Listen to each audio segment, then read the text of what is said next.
নতুন বছরের শুরুতেই তো কেক কাটিং করে নিলাম, তারপর কেকটা খেয়ে নিলাম, আর তারপরে হচ্ছে পাঁপড় ভাজা, চপ আর ঘুগনি দিয়ে মুড়িটা খেলাম। আর তারপর আমার ভাই একদিন বাড়ি আছে, কিন্তু মা তো ওকে ছেড়ে দেবে না, তাই জন্য ওকে দিয়ে এখন সব কাজ করিয়ে নিচ্ছে। আর তাই জন্য ওকে দিয়ে এখন ধান ওড়ানো হচ্ছে, কারণ ধান ওড়ানোর পরেই হচ্ছে ধানটা সেদ্ধ করা হবে। মা আজকে বলছিল গ্যাসে রান্নাবান্না করবে, কিন্তু আমি বললাম আজকে উনুনের রান্না খাবো, তাই জন্য মা এখন উনুনটা জ্বেলেছে, আর উনুন জ্বেলে মা এখন রান্নাবান্না করছে। আর মা রান্নাবান্না করুক, আর আমি এদিকে মাকে একটু সবজি কেটে দিচ্ছিলাম।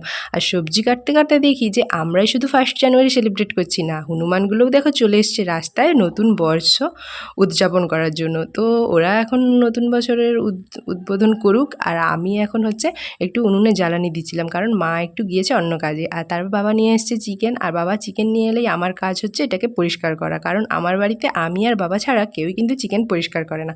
তো আমি চিকেনটা পরিষ্কার করে নিয়ে স্যালাডটা কেটে নিলাম। আর তোমরা ভিডিওটা নেক্সট পার্টে দেখো, আর চ্যানেলটাকে সাবস্ক্রাইব করে নাও।